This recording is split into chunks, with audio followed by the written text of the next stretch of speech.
Did you hear the beep? Not beep.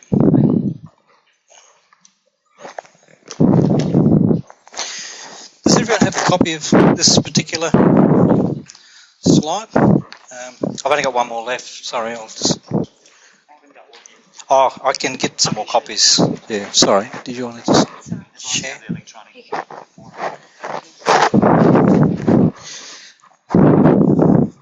A really interesting question. I'm going to try and not be here all night because I know that we're all tired at the end of the day. I'm really tired actually. But also, I don't want this to be non-beneficial for you. So really the first part was really about trying to talk about the things in educational reform that we often don't talk about. Because anyone who's in education will find them invariably in spaces where they're talking about how to get better, how to deal with kids who are struggling, how to deal with children who I haven't even touched on. I've been talking about poverty. I haven't touched on children with special needs. Those groups of children who come into the schools who've got identified needs. Sometimes they come with a paediatrician's report which talks about, this is what this person's got, this child's got, and this is what's going to happen.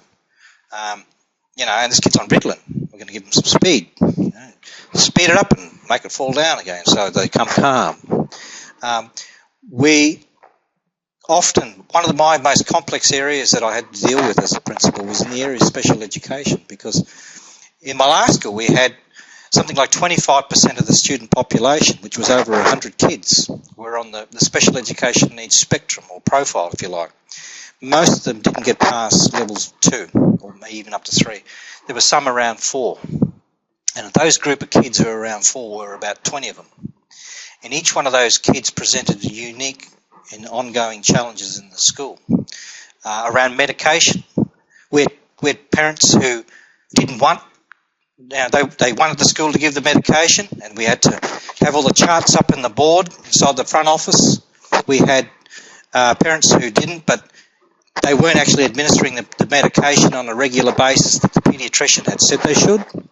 And so the children were bouncing backwards and forwards, and their behaviours quite often knocking other kids around, creating victims, and the victims and their families saying, "What are you going to do about it, Gary?" And I've got the Disability Act that I've got to refer to protect these kids' rights as well. But I've also got to protect the rights of those kids who've been knocked around by these behaviours and being caught in the middle quite often of these jails. I haven't even talked about it. In principal meetings that I've been in nationally, one of the key issues that tend to come up is special education, because it's so misunderstood. Is a child special ed when they're on medication or off? Or is it when they get the diagnosis? How about all those kids who haven't been diagnosed? I've had kids come in who are 11 years of age before they get diagnosed. We see all these problems, which have been with them for a long time. But for whatever reasons, they haven't been actually checked out to see what's going on. Kids with all sorts of issues, particularly in Aboriginal communities, mediotitis with the hearing. There's all sorts of things that interact. There was an interesting question that was raised about all of this. Is it the case that in any society, if you make an effort, you're going to reap what you sow? Yes. Is it that schools have always been struggling with these spaces? Yes, to a point. Some of these spaces are new and emerging, some of them becoming more pronounced. So what's the issue?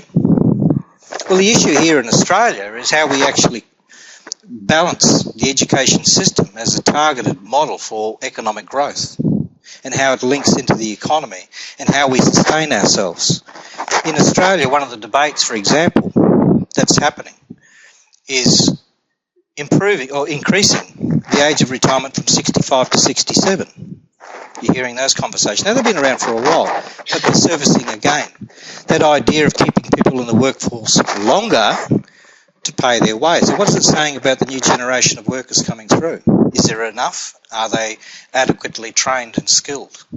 And this is where the conversations start to emerge around the fact that society is moving, and the problems that are manifesting as society moves and shifts are actually having different impacts on the society. The level of violence I see in schools that I've seen. I don't know. My anecdotal record tells me that it seems to be that the kicking in the head and all that sort of stuff, I never saw that as a child. Maybe I lived a cocoon life, but I didn't see much of that. But I see it more regularly today. I see parents trying to exert their will on the school, more so than when I first started teaching. People would storm right in Darwin here. People would storm into my office sometimes if they had an axe to grind. You know, you try to do that in the education department. You can't. It's all locked doors. You can't get through. It used to be in schools they can walk straight into your office. So society's changing. Therefore, the educational reforms, that's why they're becoming pronounced. Is because we can't keep doing what we did in the past, because the past is in the past and the future's over here and we're moving and the system needs to move with it. And along with it, our new knowledge and skills has to evolve with it. And every society's doing it. No society stays static. We're always changing. These are the educational toolkits. We'll talk about that. We'll talk about the exploring complexity theory in school leadership and unpacking the work of Ralph Stacey. I've chosen to talk about these things because they're the most relevant to talk about in terms of what's happening at the moment with schools. Okay. In educational reforms, my work at the centre is about trying to make leaders out of people, making them move from understanding power better, getting them to think more collaboratively in how to work in teams and build participation and engagement with teachers and parents and students.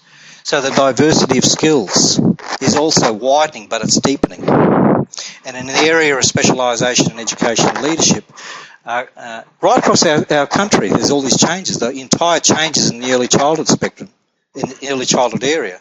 The idea that all early childhood teachers should be 4-year trained is based upon a view that a 4-year trained teacher can actually teach better than someone who's a 3-year teacher, 3-year trained teacher, is working on that supposition.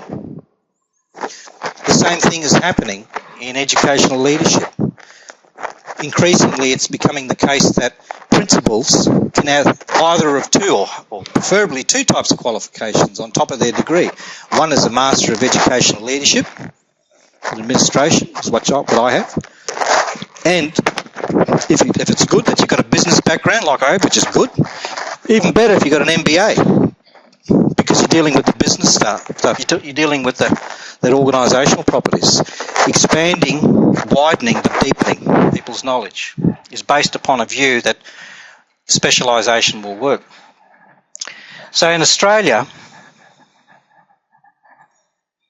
we're talking about school leadership and teaching profession. We're talking about standards. We're talking about curriculum and all the layer 2 documentation around that, increased levels of prescription. And we're talking about standards and consistency in defining quality strategic planning, consistency in the way we go about a business. The whole point of the National Quality Framework in early childhood is that from a business model, a childhood centre working in the Kimberleys, operating in the Kimberleys, subscribing to those standards, should not be inherently too different from one that's sitting in Melbourne or Sydney or elsewhere where the standards apply. So there's a sense of consistency. We like consistency. The world is better when we have consistency, or is it? We used to have DEWA, but that's now split. So we've now got the Federal Department of Education and Department of Employment, which was this one here. But basically, the 3 planks, if you like, were institutional planks, DEWA, in terms of the funding models, well, now those 2 departments. ACARA, around the standardisations in curriculum. AITSL, and Education Services Australia is another body that we don't hear a lot about, but they sit there and they're almost an enabling model, particularly with project coordination. Curriculum Corporation, I think, was the precursor to that. A lot of the action research that's occurring at a national level. The centre's overseeing a program, a $300,000 program with 6 schools, which is expanding to include 20 schools this year, is part of an action research model around Indigenous governance and inclusion. So all that feeds back through QUT, Queensland University of Technology, who's in partnership with CDU, and it'll feed back that way, then it gets fed back to the federal government, whoever is there. There's the AITSL. So we try to look in terms of vision and values, knowledge and understanding person. You can see what I'm getting at here. There's increased levels of prescription. I have to remember how to make a cake. I have to try and remember I'm the cook in my family. I always have been. And I never cook things the same way. I can't, because each day I'll add a bit more soy sauce, or a bit more of this, a bit more onion, a bit more garlic, a bit more ginger. And I like it that way. I like the fact that, I don't have to try and cook it exactly the same. But I know McDonald's and KFC and all that are based upon that view of consistency, and they've made a lot of money out of it, and that's good, because when I go to Macca's, I know how my burger's going to taste roughly. It's going to taste a big sugary bun, and it's going to have a bit of fat, a lot, and a bit of this and a bit of that. So I've got an idea, and it'll even come with a Coke. Consistency. Can I just ask you, just turn to the person next to you and think about standardised reforms? Why do you think there is a need for standardised reforms? It's only a couple of minutes. What are the tensions, do you think, in states and building reforms around national standards and frameworks? No matter what country you are, if you're going down this line, these are questions that will be there. So can you just spend a couple of minutes and just turn to the person next to you and just have a bit of a think? I'm trying to get you to think critically about the stuff here. Or you don't even have to turn to the person next to you. You can actually just tell me.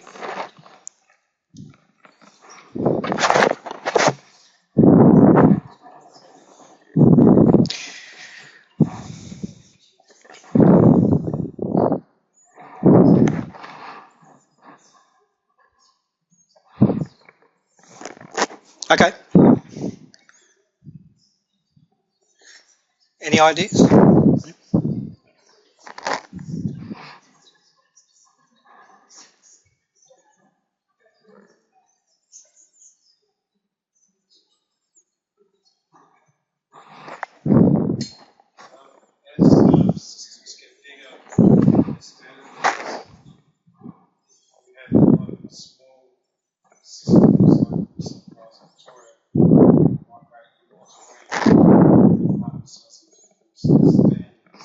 Yep.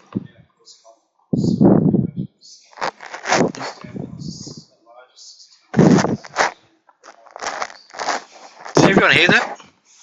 Cross boundaries, cross states and territories. The idea of standardisation, particularly at national level, is what's happening on one end of the country is happening on the other end of the country.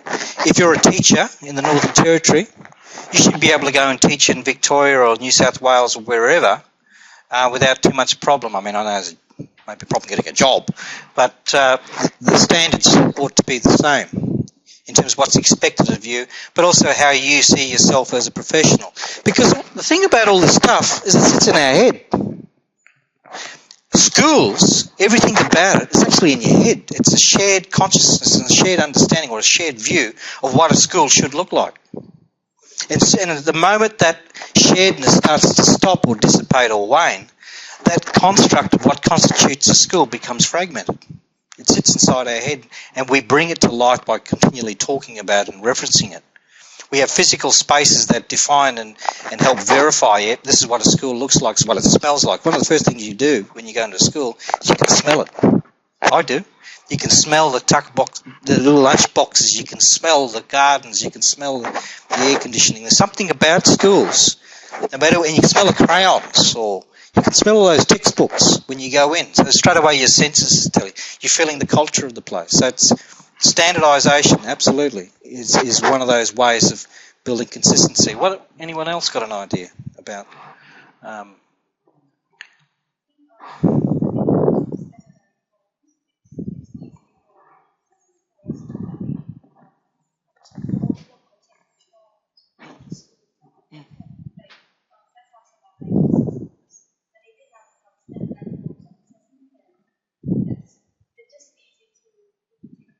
Yeah.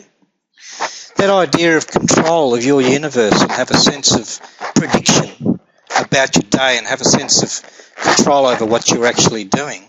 This is what a teacher looks like. I'm a teacher because I'm doing these things. Any other ideas? I don't think that as we become a more diverse society, and I don't just mean in Australia, any jurisdiction,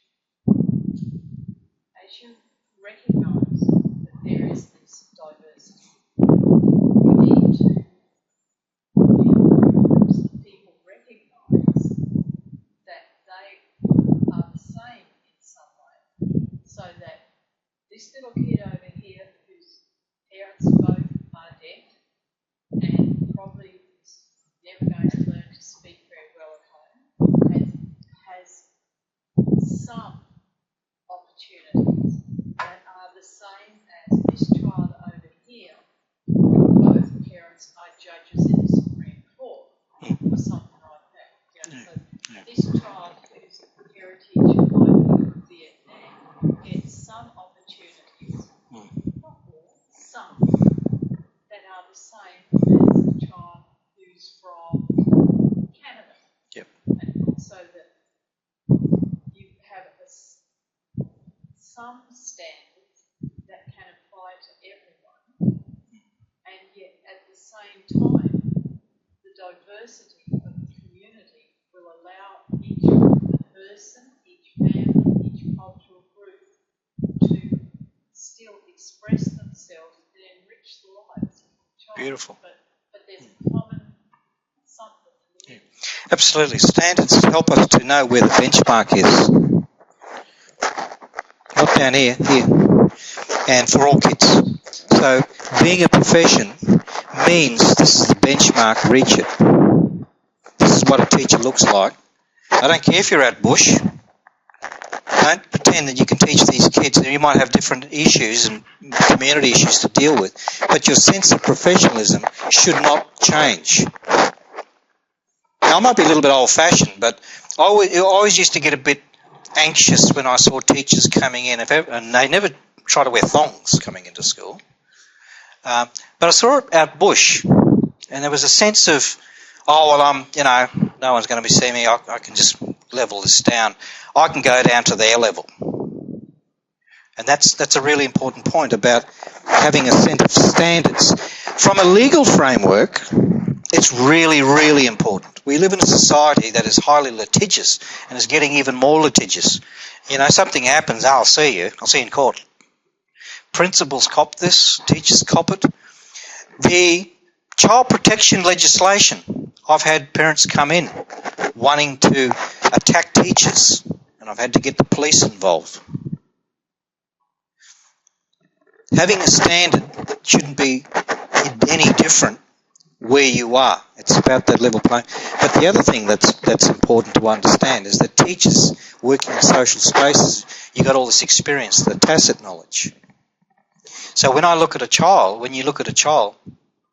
and you're working with them all the time, you're developing a bank of understanding about who that person is.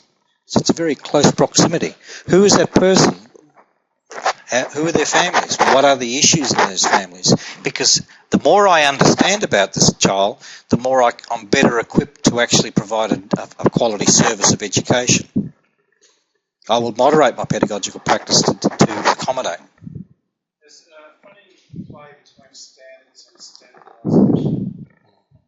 Standards almost implies more complexity.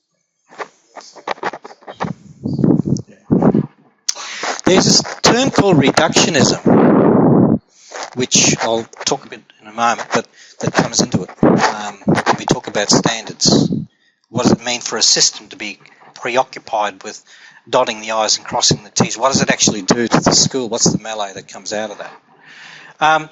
What are the tensions, do you think, in the States? Well, at the moment, and particularly as the national curriculum was evolved over the last 5-6 years, different states were wrestling for their piece of the pie.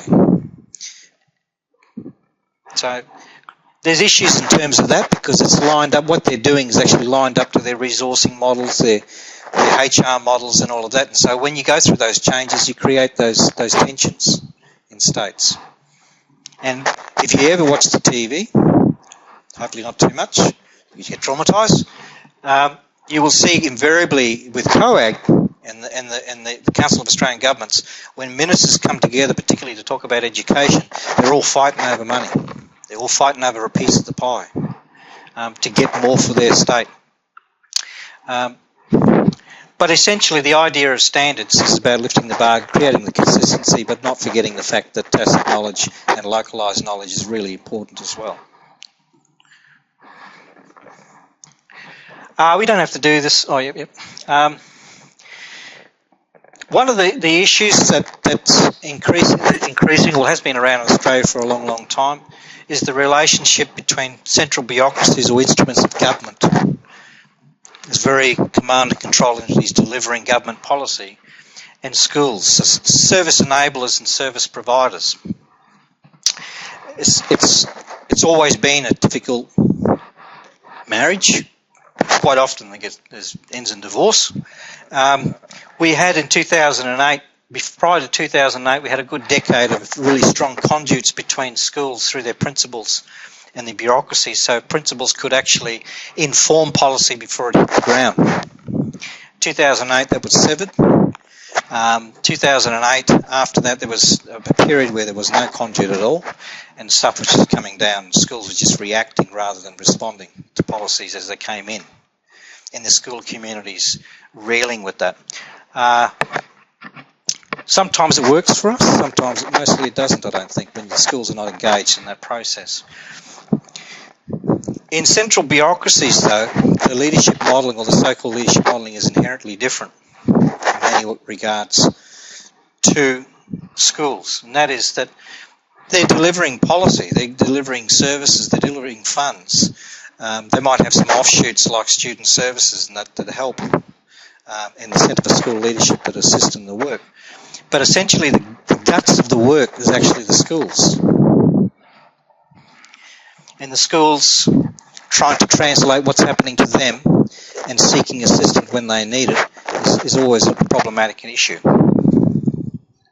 And I think of it as triangles and circles. That's my simplistic way. Social organic systems. You've got, particularly from the mid-1980s in Australia, but certainly from the 1990s, with the advent of government councils coming into play, before then actually, and devolution, increased responsibility. Schools they have very porous properties. The boundaries are very porous, and so they're bringing in energy all the time. People, ideas, thinking. You only have to sit in the classroom or sit in a staff room when you're talking about different approaches to a problem, and all sorts of different things get thrown into the spanner.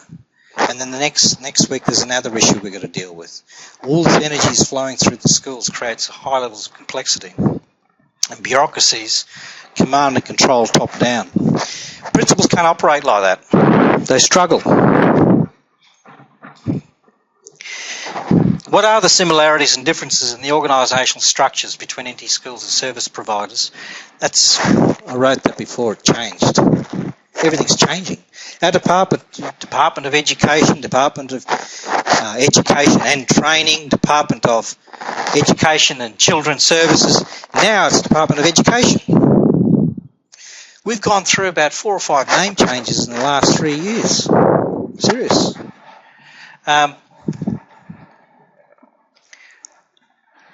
What are the similarities in the organisational structures? What are the differences?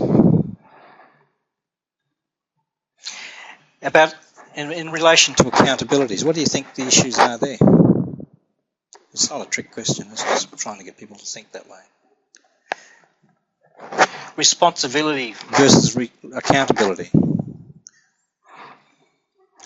One of the things that's happened in Australia over the last 20 years of decentralisation of the system. When I was talking about decentralisation, taking a lot of many of the responsibilities in the past that were in centralised bureaucracies and then giving them to schools to actually manage and control. Based upon a view that schools can deal with their problems better if they've got localised governance structures to deal with it rather than trying to get someone else to solve the problem for them because it just takes too long and quite often the person might not be able to give them the answer they're looking for. Northern Territory, when in 1978 self-government based upon the view that we shouldn't be getting governed by someone down South Australia or the federal government across the other side of the country. Localised governing structures are actually the best to deal with the problems that come our way. They're unpredictable. They surface spontaneously at times. How can we best be equipped to deal with those problems? So decentralising the system, in part, provide that opportunity. One of the things that it's been charged with, though, is that in recent years the responsibility and the accountability of educational reforms have been placed into the laps of schools. Teachers, principals. And that has a problem for people. I had a lady came in one year.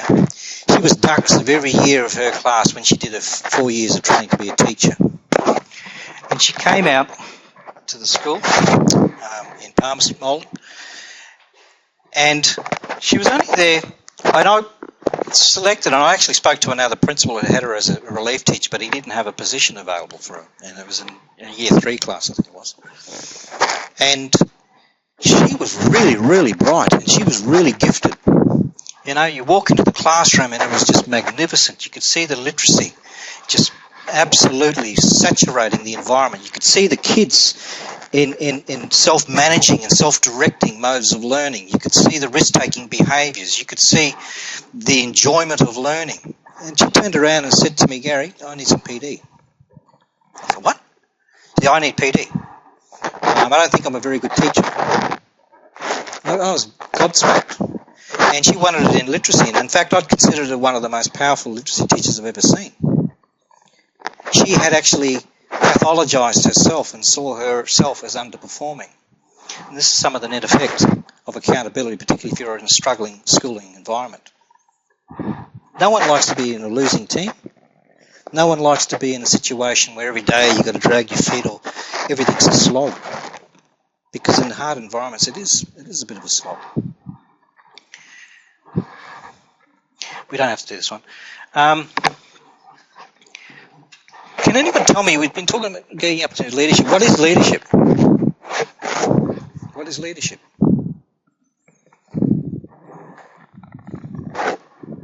Anyone want to guess? I would say leadership has the capacity to transform vision to reality. Yep. What else? Is it transform vision to reality? Yep. Getting others to come with you. So it's having an understanding of the organisation, where you want to go, having that vision, that dream, but actually putting in place all the stuff that needs to actually enable it to happen, but having the skills to actually work well with people so that they want to come along with you. There are teachers who have been around who are really good educators, but some of them are completely burnt out. And they don't know it. They don't want to move. "Gary, don't talk to me about that because we've done it. I don't hear it." And so actually getting people to believe and to get them to move forward, particularly if they've had challenges and they've had those challenges for a long time. So we're talking about the kids, we're talking about the teachers as well. Trying to get people, so a whole body of knowledge and skills is actually in the social frame. How do we actually engage people? And in order to do that, you actually understand yourself better. You've got to really understand yourself in terms of meta-awareness and metacognition. Yes, being able to jump out of your own skin in real time and look at yourself as perhaps others might see you. Being reflective. And you have to teach yourself to be reflective, and you have to work at it. You know, there's studies been done that basically agree with my anecdotal evidence, and that is that in every group that you work with, whether it's kids or adults, you'll have those 1/3, generally speaking, loosely, who'll be naturally reflective, and they're critical thinkers that way. They'll see the iceberg, they'll see the positive and negative imprints, they will think about what's underneath the water. They'll see the top, they'll think about what's actually informing the top. You'll have another third who, through environmental tweaking, by doing all the professional learning, they start to become reflective, but take away the accelerator, and quite a few of them will stand back and go back into their personality type or their modus operandi. And there's another third who just don't believe it. They just don't agree with the stuff here. And that's their right to do that. But if you're trying to create collaboration and getting people to work together, then it requires a heightened set of skills from skilled leadership to actually help people to start believing and moving forward and engaging the change. What are the various types of leadership? You could talk about leadership till the cows come home. You could talk about it. I've just identified 4 there that I think are probably worthwhile to explore. Invitational leadership. It's democratic leadership. It's invitational. I'm inviting you to participate, be involved.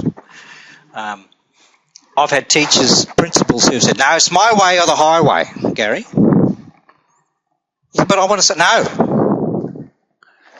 You're doing this.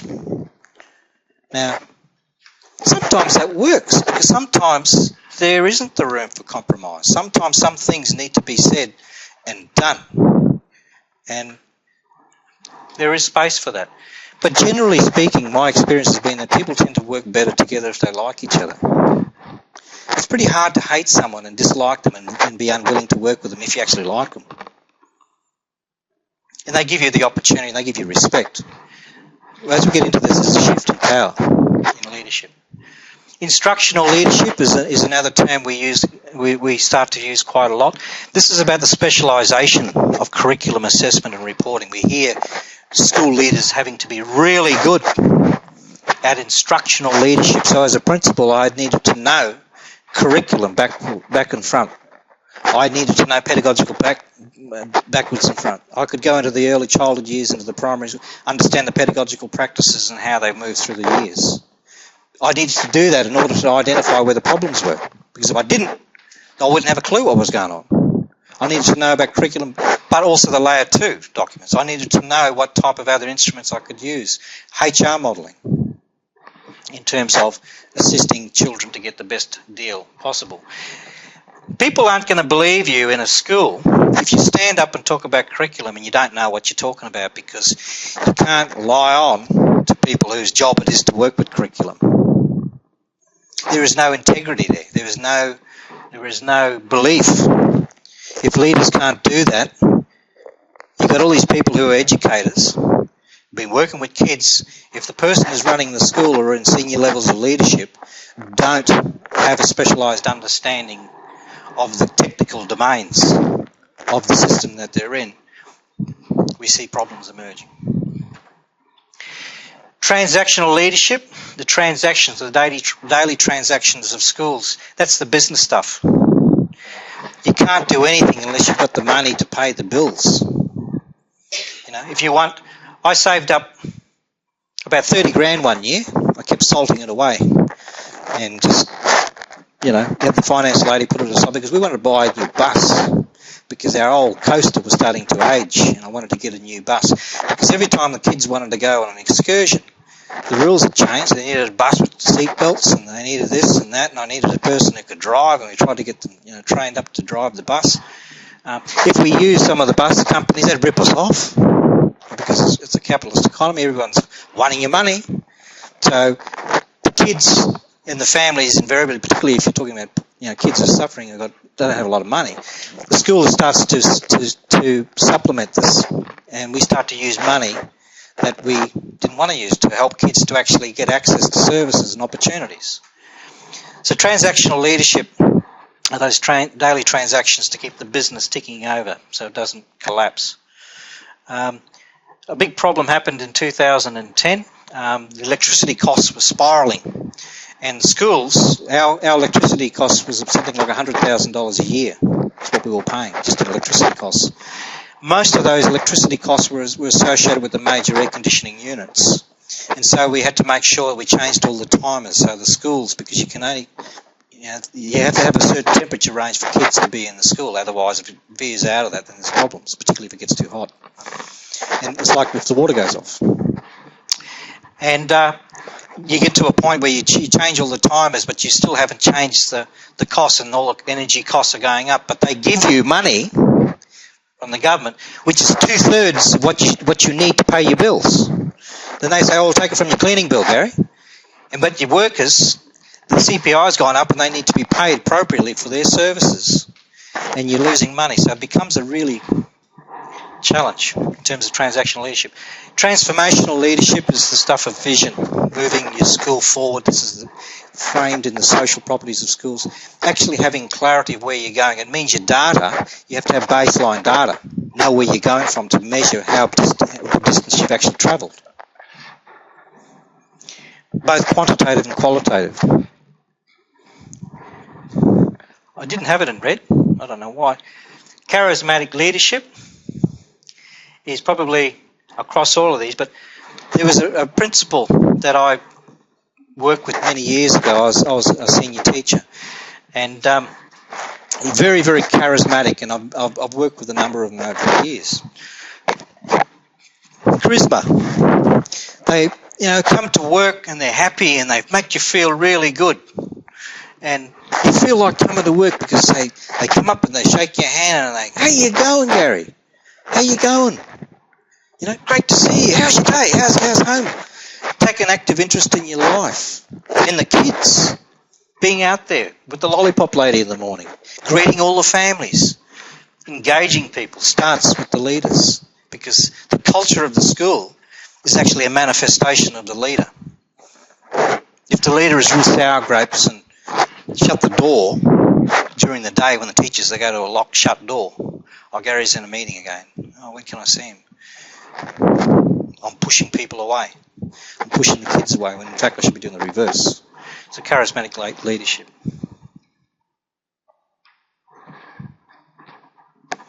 I think we've answered this one. So the three key elements are looking in terms of the leadership, the people, the social properties of schools. They have to be really strong. Any educator, strong in social engagement with kids. You walk past someone, and you do this in the street, you frown at them, a split second, they will frown back at you. We mirror each other. You go there and you smile and you shake their hand, they're going to do the same. The social properties of schools is fundamental to an institution that is a social institution. It's about people. Everything's in our head. It's in relationships. The outcome of learning is a byproduct and a manifestation of the quality of the relationships that actually occur in the institution. If those relationships are poor, then you can't expect necessarily, not always, but necessarily the outcomes are going to be good. Well, the teachers want to come to work. Principals today, they get a lot of things that measure. Last year I had to do what we call a performance review in order for me to continue to get paid and to continue to have a job, because last year principals across the Northern Territory lost their jobs. Even some teachers lost their job, particularly contract ones. And I had to do a performance review which measured me with a microscope in terms of my work here and how it related to school development. And they rate you. Gary's good or Gary's okay. Gary's very bad. Nah, big cross here, Gary. You get measured in terms of how you perform. One of the key measurements in schools is how many teachers leave your school in a year. So those principals have a lot of teachers exiting their school. The education department, when they do their review, or the regional managers when they do, they look at them and they say, Gary, yeah, we've got these good things happening, but how come you've lost 5 teachers? Why do 5 teachers want to leave your school? Explain to me why. And then you can explain it.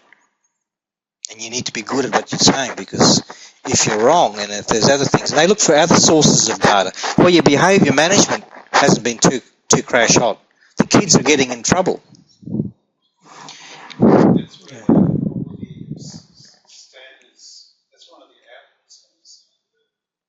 You have to have some indicators of Unpacking standards. Yeah.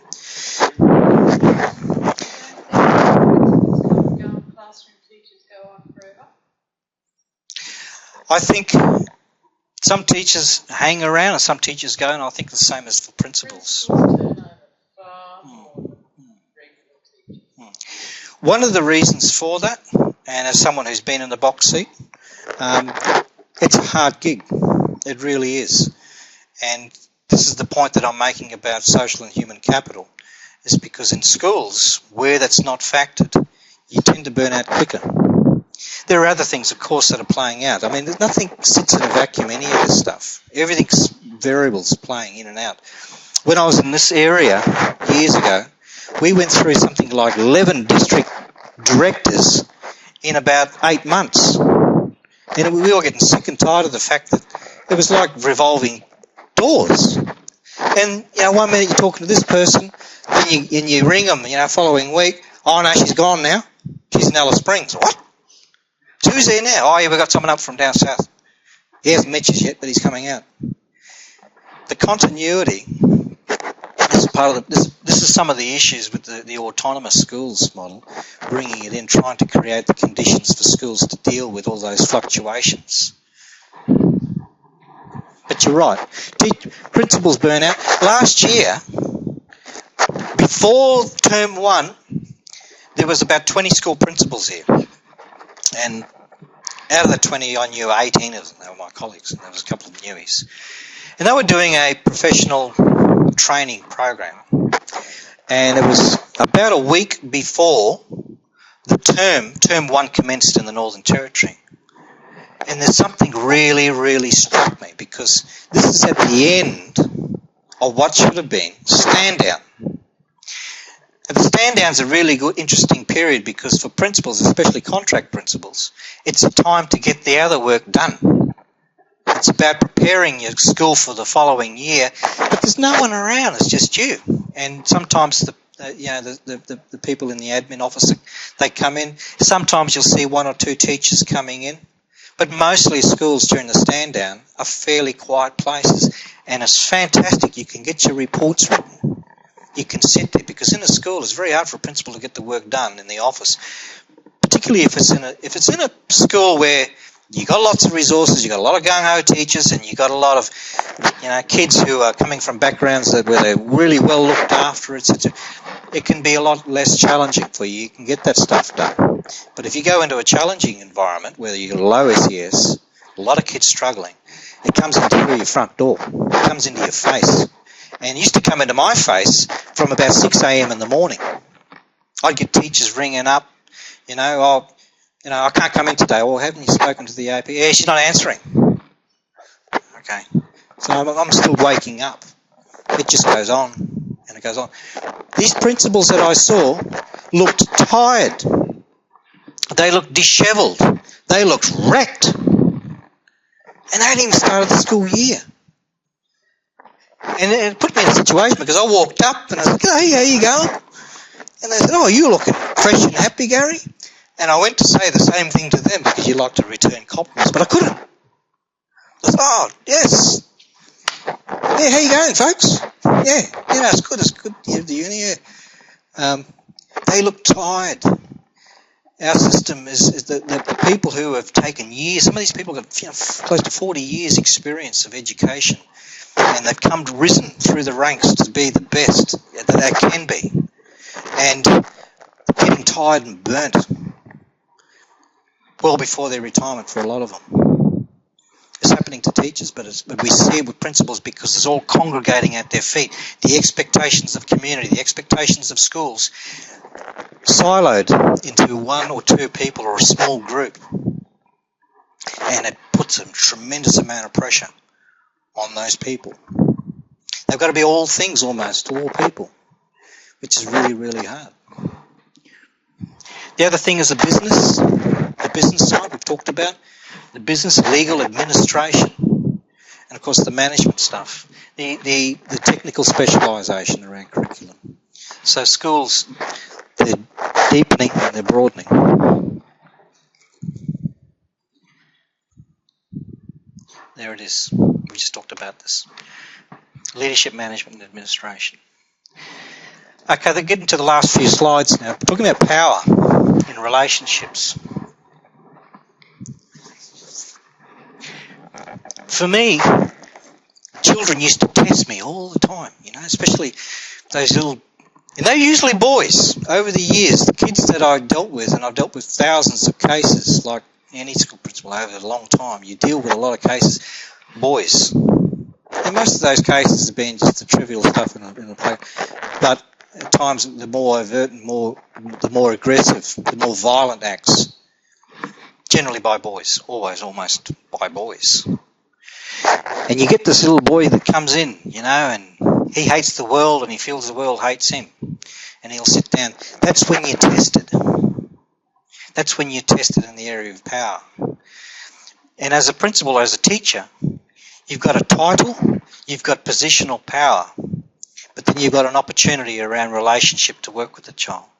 So in a sense, you've got to put your position to the side in order to get to know the child, to try to find out what's going on, because that's when you're really getting tested You know, like it's when your friends, you know who your friends are when you're having a problem.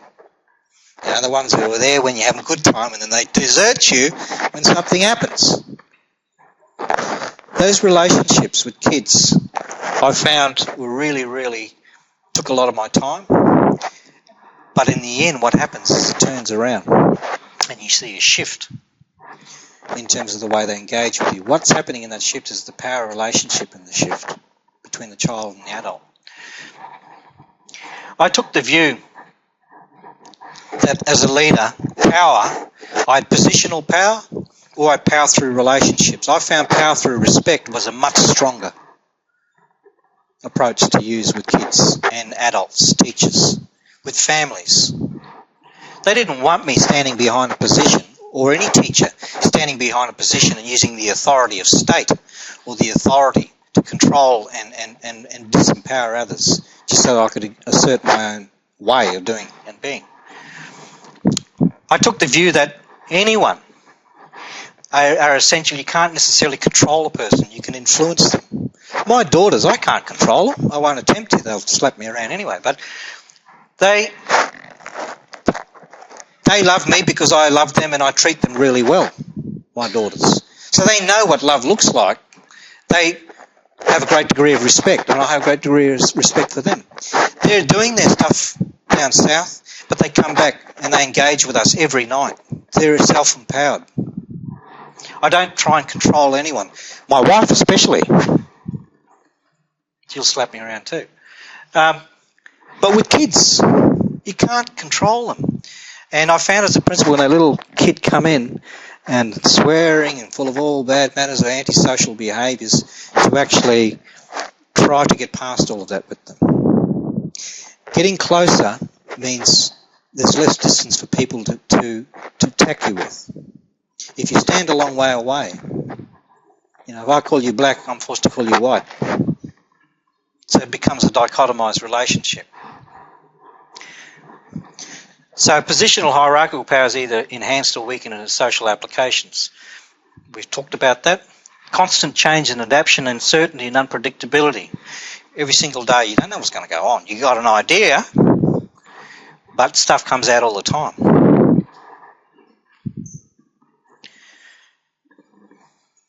Okay, this is the learning organisation, trying to get all the players. Part of all this too, in getting other people involved, is around consistency. So if I step back, the others around there have got a shared understanding of what constitutes best practice. We talk about standards and professional standards. People have a shared understanding of what is the right path, what is the truth through the social melee, what is the truth through the social complexity, what are the axioms and caveats, what's the right things we should be doing and hanging on to, what's the rules of engagement, what are the rules that we shouldn't be using because it creates disengagement. Every day will be different, but what are the basic frames of which we are engaging? The learning organisation is about trying to get everyone involved so that we can rebuff the discontinuity and the fluctuations that occur in schools. To try to stop that sine wave staying down the bottom. That if the principal leaves or a great group of great teachers or TAs or whatever leave, the school's not going to fall down. It's actually going to stay up there. It might come down a little bit, but the strength of the professional community in the school can pick it and move it forward so that the principal is less important in the overall schemes of continuity. This is complex adaptive systems and complexity theory. So in complexity theory, the idea is that things are in a static change. We're sitting on this ball we call Earth. We're speeding through the cosmos at, 20, 30, 40,000 miles an hour, faster than a speeding bullet. We're going around a little planet, a little star called the Sun. It takes us 365 days, so, to get around, and we call it a year. Everything's in constant motion, the weather patterns. We talk about changing now. Everything's in constant motion. The natural environment is in constant flux and movement.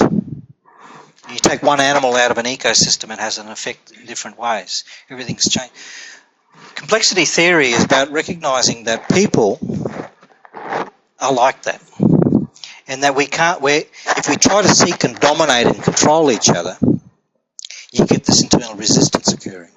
You You get a ground for revolutions, I suppose.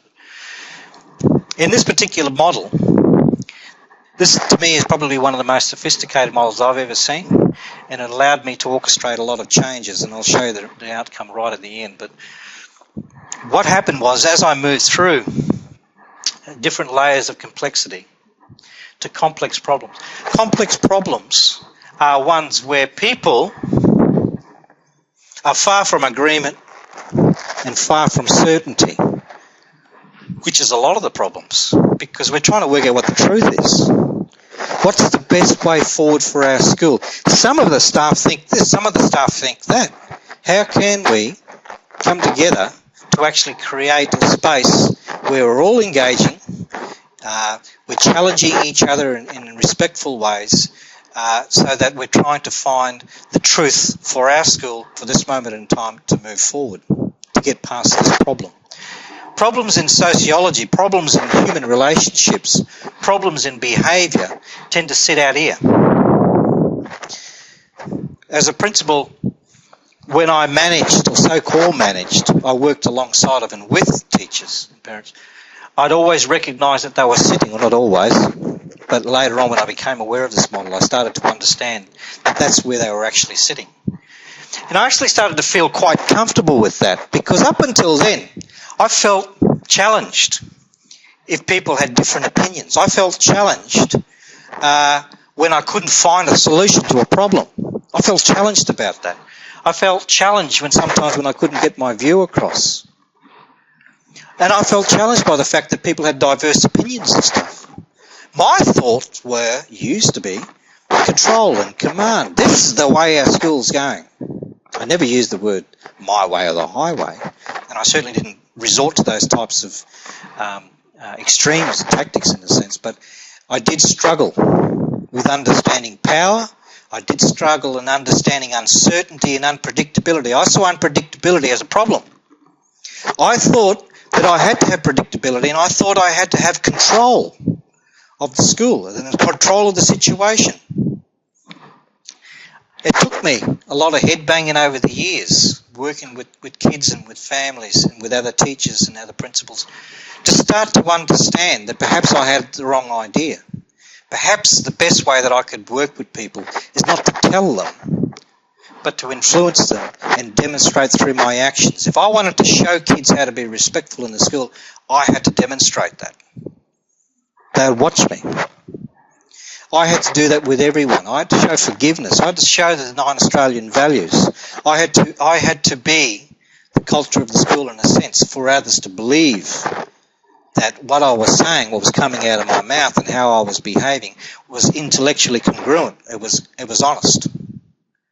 Because when you're working with someone who behaves in a way which reflects their behaviours, or reflects what comes out of their mouth and what they think, you might not like them, but you might like them. But in a sense, they become easier to work with because you can predict them and you can understand where they're coming from. That uncertainty reduces. I found that uncertainty was actually the power of the organisation. Because if I sought to bring people back into this space where everyone had an agreement and we're as close to certainty, we're probably closer to organisational death.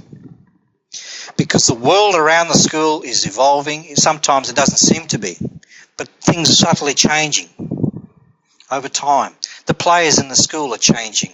The dominance of particular ideas coming into the school are subtly changing. So for me, I had to recognise that that's where people naturally sat. That's where I naturally sit. I don't like being tied up in a sense and told this is what you got to do, Gary. I struggle with those people, and they're around. In schools, different to military organisations or paramilitary organisations where they're there to uphold so-called democracy, not preach it. In schools, education systems, part of the production of the education system is the type of human being you're producing. The social, emotional, gregarious, connected human being as much as the product output of the intellectual stuff, the physical qualities of the child and their interest in looking after themselves, the mental and social well-being of kids.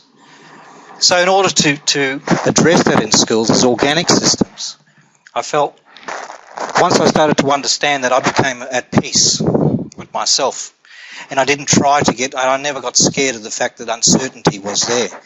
I learnt that uncertainty is actually the natural state, and not to fear it, but to embrace it. For principles, they struggle between their hierarchical and their participative relationship-based power. They move between them. Because if you've got a teacher or a parent or a child who's really doing the wrong thing, and no matter what you do, they just decide to do it, and it's causing a lot of victims in your school, a lot of problems, you've got to resort to that to protect your community. But then later on in the afternoon, you might be having a staff meeting and you want to develop some actions in some of the areas. You're going to have to start then moving from over here to over here, or sometimes in the middle. You've got to let others take control of the situation and run with it. Some principles do that really well, and some principles get stuck here. Some principles get stuck here and they ignore that.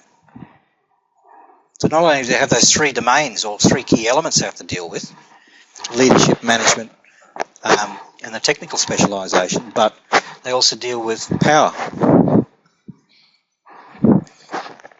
So this is just another example of that model here. Over here is no one knows what they're doing. There's no frames. Implicit in all of this is creating the frames. So people have to have a purpose for engaging in action, in collaborative enterprise. There's got to be a purpose. It's linked to your strategic plans and your operational plans. It's linked to your finances. It's linked to a shared understanding that this will actually move us in the right direction. Often, this is where your policy environment sits as well, your technical rational instruments sit. Your inanimate things tend to sit there. If we get people and we try to take them over here, and this is the expression bottom left-hand corner, when you hear that, they're actually talking about people who are trying to treat others like they were inanimate objects, that they were things that they could just tell. They're trying to place them over here. And of course, children are no different from adults, that when you try to do that, they want to knock you out, or they want to hurt you, or they want to break free from that. They want to be emancipated, freed from all of that. So there's all these complexities for schools, but that's one of the models that I found actually I was able to use. And in schools, you got the extrovert, the flamboyant, the wisdom, all different types of personalities. So you got the confused. This lady here, I think, died recently. She was about 108 in the United States, a black American lady, and she went to the inauguration of Barack Obama in the United States, and she'd lived through all these different presidents, and she'd been able to talk, and I don't know how they were able to connect, but I guess in schools we've got all these different players. They've got different strengths, different weaknesses, and the idea of leadership is to actually try to get people to work together, because there's all these different colours denote different power relationships. You go into a high school, and there seem to be very balkanised systems, like Balkans. And you have all these different faculties, faculty of science, faculty of mathematics, the history, humanities, sociology. Those, we don't talk to them. We don't have to. Trying to get them together can be a real challenge. You see it in primary schools all the time as well. My view is that in schools, the thing that we don't talk about is the fact that the real work is in the relationships. Because if you don't have that, you don't have trust. And if you don't have any of those things, the kids who need you the most, to listen to them and to respond to assist them, if they're not getting the assistance outside, if we're living in a capitalist economy that's continuing to expand like that, the phenomena that explodes out of that is exponential. Here in the Northern Territory, if we talk about public policy, we have a population of roughly 227,000 people. We're getting into third prison. Costs are spiralling. The costs associated with incarceration of prisoners is around $200,000 per year. I'm not saying people shouldn't be locked if they do the wrong thing. I'm talking about public policy and its convolutions in between economic and social policy. And we cry about the fact that we want to give kids, I know there's a lot more kids. We've got in the Northern Territory about 1,600 prisoners, of which about 86% of them are Indigenous. And the recidivism rate, the rate of recurring crime from those prisoners, is something like 83%. So it's almost a probability that when people come out of prison, they're actually going to re-offend. So what I'm saying is, in terms of schools, one of the key areas that you're starting to see more and more is the fact that, yeah, some schools you don't have to worry about it too much because the kids, they've reached those higher levels of self-actualisation, and their needs being met. This is the Maslow stuff, and their family environments are okay. It's not so much an issue. But if you're in a struggling situation, yeah, of course it is. Because outside of your family, the only other institution that will stop you from going to prison and help levitate you into a different pathway is education, is the schools.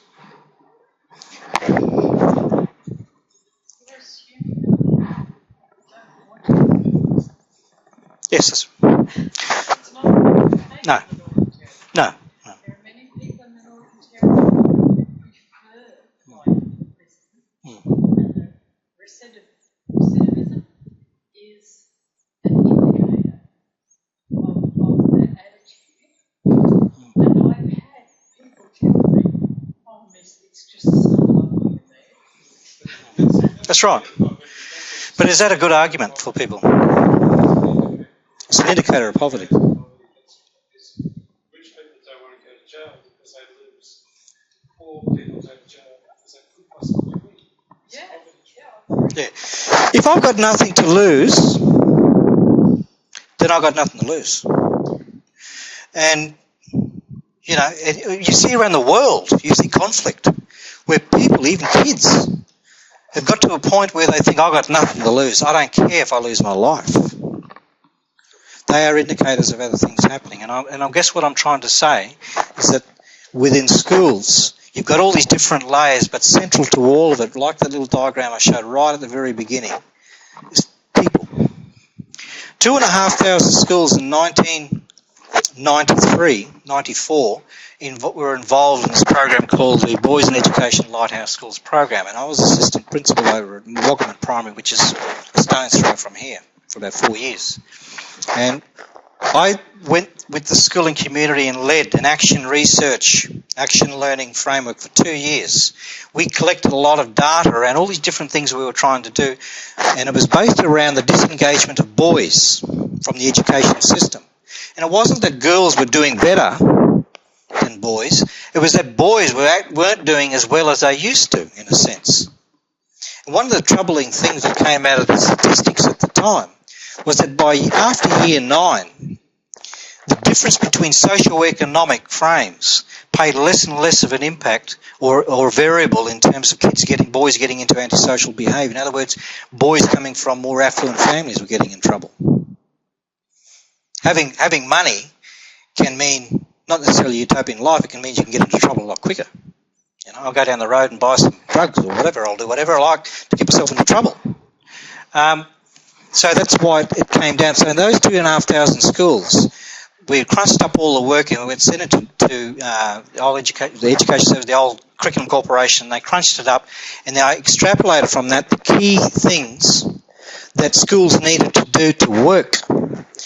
This is the precursor to the Accountability Performance Improvement Framework across Australia. And it came back with those 3 circles, and it had identity in the middle. It had boys' sense of identity and worth as a human being as the central thing that schools had to build their platforms on. Around that was quality pedagogical practice and good teaching, and surrounded by good strategic leadership and planning. That came back from 2,500 schools in Australia. And it came out and was rebadged as the Success for Boys program. So if ever you're Googling it, it's for boys, I think. This is stuff that you've heard heaps and heaps of times, but I guess I've put it in there from the very simple point of view that we make assumptions about each other every day, like I did with the lady who had lost her eyesight. Is that me I'm never in one of these all the time. I move around them. Some days I can be really thick and I can be really egocentric and be really like a racehorse and really narrow-minded. I hope I try not to do that too much. We're all doing that, looking at each other inside, in a sense, our fishbowls, and determining on the boundaries that we impose upon ourselves depends upon how others can see us. As an educator, as a teacher first and foremost, as a father, as a husband, one of the things that I had to do is be real. Don't try to, in a school, be someone who hides behind a position, because that's all you'll ever get from the kids, and that's all you get from the parents. It doesn't mean you've got to be everyone's friend, but it means you should be friendly with most people. You should be able to engage people with a smile, because it works. People can see you and they feel more comfortable with you. Have you ever been around someone that you just can't read? I feel really, when I'm around people like that, I feel really uncomfortable because I can't read them, I can't predict them, I can't trust them. And children, the same. And we move from these. If I got traumatised, some days I get, something happens. And I remember one day, some detectives came into the school, and there was a family where someone had died and the kids didn't know. And the mum had no one in Darwin, and she wanted to tell them with the only other person that they trusted, which was the school, and me as acting principal. So I had to sit there and go through that stuff. So you absorb all the stuff of community and all the pain sometimes. You get all the happiness, but you get those times as well that you're getting all the pain. You've got to absorb it. And sometimes you feel like going that way. Nothing static about anything. We all move across it. But the idea is to try to make yourself reasonably easy to understand and people to get, because the moment we stop doing that, people don't want to know you. They don't want to engage you. And in schools, that's not a good thing. Every day you go to work. I don't know how many of you heard of choice theory. It's pretty important stuff to understand, that basic needs, survival, belonging, power, how well we're empowered, fun, learning, freedom and autonomy, some very basic foundational needs as opposed to wants. If we're feeling like our four legs of our chair, we're feeling a little bit unbalanced. I used to use this for myself, but I used it with kids too. I remember a group of boys came in after a big fight over a game of rugby. I don't know what, they shouldn't have been playing rugby because I told them not to do it. And they come in because someone got a tackle. But it wasn't really much of a tackle. The real issue was the fact that it was about 30-odd degrees and they were all sweating and they were really hot. And so I talked to these boys about their needs. I said, "Now, what do you reckon the issue is?" And they all pointed at each other. Yeah, a couple of expletives came out. So I started to unpack it with the boys. I said, "Okay, how are you feeling at the moment?" "Oh, I'm really hot." "Okay, let's start talking about that." So helping the children to understand what was actually driving their behaviours. So these sorts of tools, they're around. They're really important tools. Some schools have actually, in Queensland, I know one that was founded on that and did really well. This is some of the international stuff. Now, it's not telling us rocket science. This is the thing about schools. We can keep telling ourselves the same sorts of things and verifying to ourselves what constitutes best practice. And now there is value for that, because obviously we need to remind ourselves of that. But what's the next step? Do we go along? And it's written in your thing there. But basically this was a project, the International Successful School Principal Project. And basically they looked at a couple of things. They were really looking in terms of the traits. What are the consistent traits that constitute effective leadership, if we're talking about leadership as a key way of building school progression? And it involved Australia, Canada, China, England, Denmark, Norway, Sweden and the US. They reviewed 63 cases against 4 focus countries: New Zealand, Israel, Cyprus and the US. And the key questions they asked, which were not answered in the literature, because when you do research you want to be not trying to seek answers to stuff that's already been answered. You're wanting to try and find solutions to problems. What similarities and differences can be identified in the beliefs and behaviours of successful school principals across national cultures and policy contexts? Do different countries have different ways of defining success? How do high-stakes assessment and accountability measures influence the practices of successful principals? And do different socioeconomic contexts in which schools operate affect the ways in which successful schools principals work? Are different qualities and skills needed? So we know that the results came back and basically verified what we know. This is international studies. Values, a sense of vision and mission. We need to know where we're going, A to B. How are we going to get there? We know, this is all the technical, this is having a sense of looking forward. Because otherwise you're sitting on the treadmill just doing the same old stuff. How are you actually moving forward? How are you improving? That idea of improvement is based upon a view that the world is changing and the old solutions to old problems don't apply into the future. Well, some do, but some don't. So a lot of the changes at times are incremental policy shifts rather than holistic or paradigm shifts. They're just small increases. Bureaucracies do it all the time.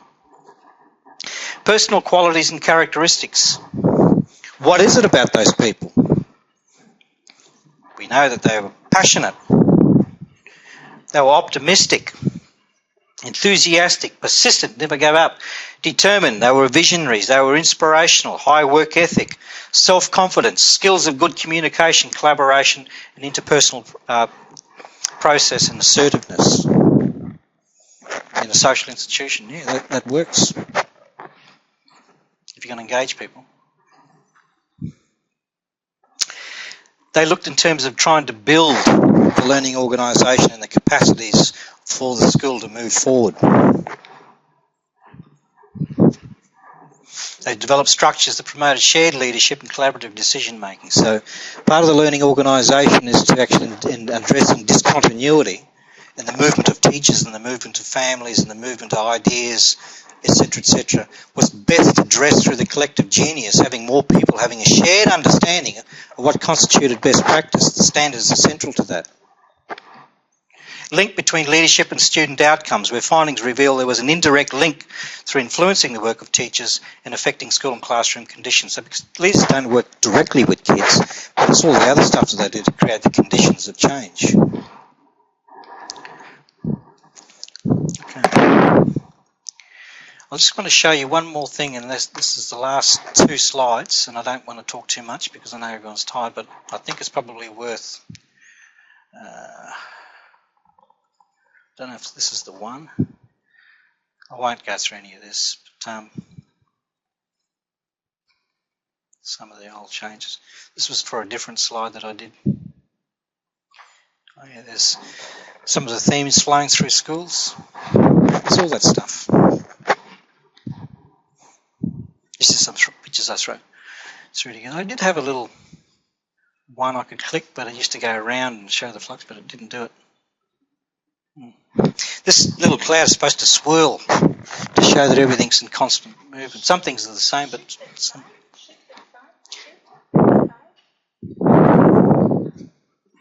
Can't even see it. Shift and 5. No, not work. That's matter. It won't move. Oh, there you go. My little wind. I'm just trying to show that, some things stay the same and they move slowly and other things move a lot quicker. A problem in a school can manifest in your face, like a teacher saying the wrong thing, swearing at a child or being perceived as swearing at a child. It can be on the radio the next day, and all of a sudden you've got this massive problem on your hands. The accountability is really high in schools, and it's becoming more and more higher. Sorry, can I just get out of that? I just wanted to show you. I don't know if it's in here. No, it's in this last one here. I just wanted to show you some of the matrices of planning, but I won't go through any of that, but I just want to show you some of the outcomes. That's how I felt half the time. That's me when I first started teaching. That's my oldest daughter there, second oldest daughter there. And these are children from the Catherine Darwin area. So each of these kids, my Aboriginal side is Darwin or Darwin, and I'm connected to them indirectly. But every now and then you run into these kids. They're adults now, hitting 30 odd, with their own kids, and it's really nice to be acknowledged when you see them and they talk to you and they introduce you to their children. You know, that's one of the things I really love about it. But here,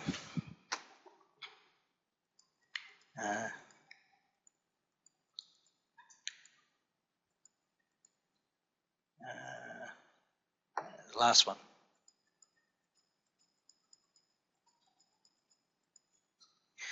As a result of applying those approaches and those models, this is part of some work that I presented at the National Press Gallery back in the end of 2010, 2011. And it was around schooling excellence. And what I was able to show is that through 2008, 2009 in particular, and the most part of 2010, for whatever reasons, our department went through a period where we didn't have a great degree of professional learning happening. Whether it was not enough money, I don't know, or we just didn't have the people. We were able to achieve growth without running to professional learning as the saviour. That teacher who was ducks of every year wasn't a failed teacher, but she was thinking that way.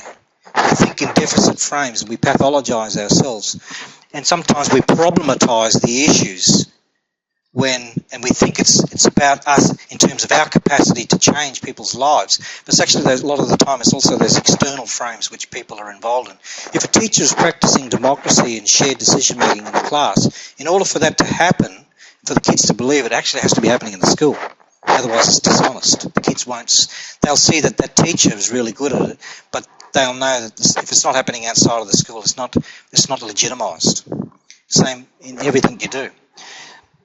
By focusing on the social properties of the schools and strengthening the social and human capital, that meant lots of things. It meant we had about 20 programs running simultaneously to actually produce those outcomes. It meant we had governance structures, we had student representative council, we had intervention models, all different things happening. But I tried to move the school from being a penal system that punished children for being kids to one that was an education system. Now that took a whole lot of work, and it did bring me to my knees in the end, and I had to step back from it because I knew if I stayed in that, I would be a casualty. So I had to step back from it for a while. I'm happy to go back into it again, but this is what happens when you're trying to orchestrate these changes. Even when you think you've got a sense of where you want to go and all those sorts of things, it still weakens you. Particularly if you're in a situation where the schools have been struggling and you're trying to take it from that state. But these growth patterns, this one here was the central reason for that growth pattern. We had 40 boys, 5 females. This is all data that I collected over this time, between years 3 and 6. So we were really having a pronounced set of problems. And when we just basically charted it away. Now, these are suspensions, both external and internal suspensions. And when that started, and this is the tipping point for the school, this is the cultural shift. And the winds of change started to take over, and it created a different set of propulsions. And so here was the end product. Now, there's lots of schools that actually produce better outcomes. But the important thing about this is the patterns and movement of the school. And by bringing down the suspension rates, and we kept it there for the next several years, low, teachers felt better about coming to work. Kids felt better coming to work. You know, the complaints of kids getting bullied at school reduced significantly. And we started to see some curvatures in the outcomes of kids, as much as you can link those curvatures, given the turnaround.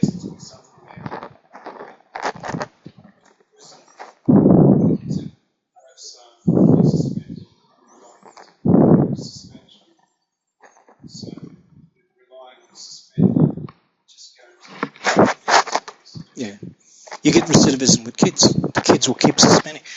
And in any school population, I've found that there's always a small group. I was surprised at how big this group was. It actually demonstrated to me it was fairly deep into the issues. I had gone from here over to there, and one of my first things was actually seeing a kid getting kicked in the head on the ground. And I had shivers down my spine.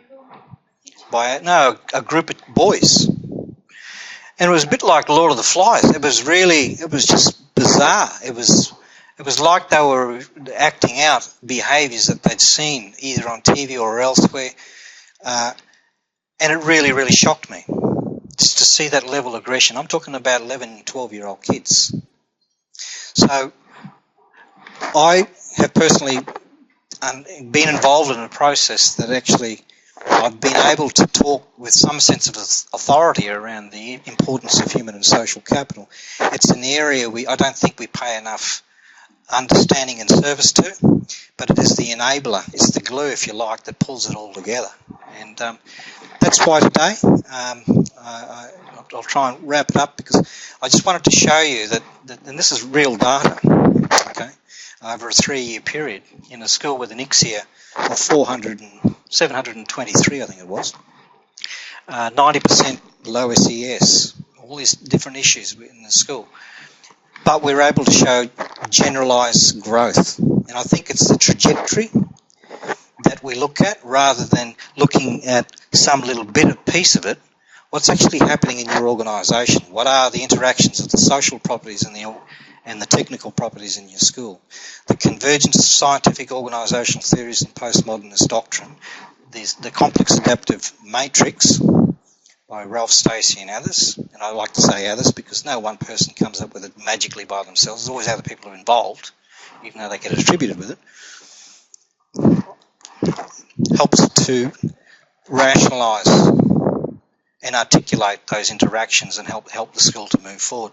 This was without going down the line of endless professional development. When I mentioned that in the National Press Gallery back in 2011 or whatever it was, 2010, late 2010, there was just a shock and awe. How dare I say that? Because everyone was talking about it. But it didn't stop me from saying it, because for me, it is the truth. Okay, thank you.